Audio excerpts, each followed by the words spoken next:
তখন তিশা ছিল তিশার এক্স হাজবেন্ডের বাসায়। তখন কিন্তু এই বাসায় মানে আহাদের সাথে কোনো প্রকার কোনো যোগাযোগই নাই। ইভেন মানে বিয়ের সম্পর্ক তখন ছিল না। আর তিশা তখনও মানে ওর এক্স হাজবেন্ডের সাথে সংসার করতেছিল। বিসমিল্লাহির রহমানির রহিম। আসসালামু আলাইকুম রহমতুল্লাহি বারাকাতুহু। সম্মানিত দর্শক শ্রোতা, কেমন আছেন আপনারা সবাই? আমি আশা করব সবাই অনেক অনেক ভালো আছেন এবং সুস্থ আছেন। আপনাদের সবাইকে শুভেচ্ছা এবং স্বাগতম জানাচ্ছি আমাদের নতুন একটি ভিডিওতে। দর্শক, আজকের ভিডিওটি খুবই গুরুত্বপূর্ণ এবং চাঞ্চল্যকর অনেকগুলো তথ্য রয়েছে আজকের এই ভিডিওর মধ্যে। ভিডিওর শুরুতে আপনি আংশিক কিছু অংশবিশেষ দেখিয়েছেন, তাই সাথে থেকে আপনি বুঝে গেছেন ভিডিওটি কী নিয়ে হতে চলেছে। সুতরাং না টেনে শুরু থেকে শেষ পর্যন্ত ভিডিওটি দেখার জন্য আপনাদেরকে বিনীতভাবে অনুরোধ জানাচ্ছি।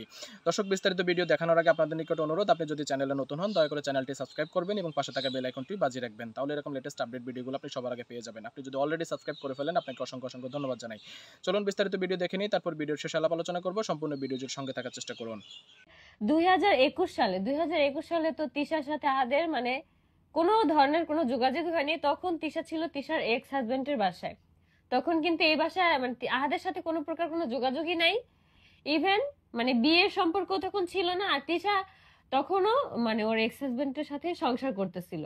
তখন ওই বাচ্চা, তার মানে আয়াত, তারপর হচ্ছে ওই আগের স্বামী, ওদেরকে নিয়ে কিন্তু সংসার করতেছিল। তো আপনার প্রথম যে জিনিসটা সেটা হচ্ছে 2022-এর নভেম্বর মাস থেকে তিশারা ব্লগ শুরু করে। তখন হচ্ছে দীপা, তিশা, আহাদ তিনজন মিলে ব্লগ শুরু করে। আপনার প্রথম যেটা বললেন সেটাই ভুল। এখন আমি জানি না আপনি 2021 সালে কোথা থেকে ভিডিও দেখছেন বা ব্লগ দেখছেন। তো আমার মনে পড়ে না। তখন কিন্তু আহাদ আর হচ্ছে দীপা একসাথে সংসার করতো। আর তিশা তখন কিন্তু বরগুনা ছিল, এখানেও ছিল না।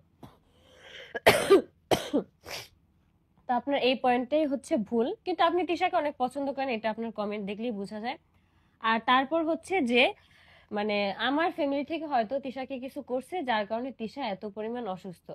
আমার ফ্যামিলির সাথে যে আমাদের কেমন সম্পর্ক, তিশার কেমন সম্পর্ক, আহাদের কেমন সম্পর্ক, সেটা হয়তো ভিডিওতে এতটা প্রকাশ করা হয় না। কারণ আমার আব্বু হচ্ছে 5 ওয়াক্ত নামাজ পড়ে, যার কারণে আব্বুকে বেশি একটা ভিডিওতে দেখানো হয় না। আর আমার আম্মু মানে মানে অতটা ইয়া না যে ভিডিওতে আসবে। সবাই তো আর একরকম হয় না। আমি যেমন ভিডিওতে আসতে, আমিও এখন যেমন ব্লগ বানাই, আমাকে কিন্তু সবসময় ব্লগে দেখানো যায় মানে দেখানো হয় না। কারণ আমি যেহেতু মানে ব্লগ জিনিসটা মানে বানাই ঠিক আছে, কিন্তু ক্যামেরার সামনে মানে অতটা আমি মানে ইয়া করে ভিডিও বানাইতে পারি না। যার কারণে তিশা দেখা যায় মানে প্রায় সময়ই মানে ও নিজেই বানাইতেছে, আমাকে মানে যতটুকু না দেখালেন না। তোমরা যেহেতু দেখতে চাও, আমাকে অনেক অনেক মানুষ অনেক পছন্দ করে, যার কারণে আর কি দেখায়। তো এই জন্য আর কি মানে দেখানো হয়। আমার বাবা মাকে ওরকম ভিডিওতে দেখানো হয় না। তো তোমরা জানো না যে আমার বাবা মার সাথে মানে তিশার আহাদের কেমন সম্পর্ক। তোমরা যদি জানতো অবশ্যই কমেন্টটা করতে না। আর আপনার এই ধারণাটা একদমই ভুল। প্রিয় দর্শক, আমি মনে করি ইতিমধ্যে আপনি সম্পূর্ণ বিস্তারিত ভিডিওটি দেখে নিয়েছেন। কেমন লেগেছে আপনার কাছে কমেন্টস করে জানাবেন। যদি ভালো লাগে ভিডিওতে একটি লাইক দিবেন, শেয়ার করে অন্যকে দেখার সুযোগ করে দিবেন এবং আপনি যদি চ্যানেলে নতুন হন দয়া করে চ্যানেলটি সাবস্ক্রাইব করে পাশে থাকা বেল আইকনটি বাজিয়ে রাখবেন। তাহলে এরকম লেটেস্ট আপডেট ভিডিওগুলো আপনি সবার আগে পেয়ে যাবেন। দর্শক, ইনশাআল্লাহ পরবর্তী ভিডিওতে আবার আপনাদের সঙ্গে দেখা হবে নতুন কোনো বিষয় নিয়ে, নতুন কোনো ভিডিও নিয়ে। সবাই ভালো থাকবেন, সুস্থ থাকবেন। সবার সর্বাঙ্গীন মঙ্গল কামনা করে আজকের মতো বিদায় নিচ্ছি। আসসালামু আলাইকুম রহমতুল্লাহি বারাকাতুহু।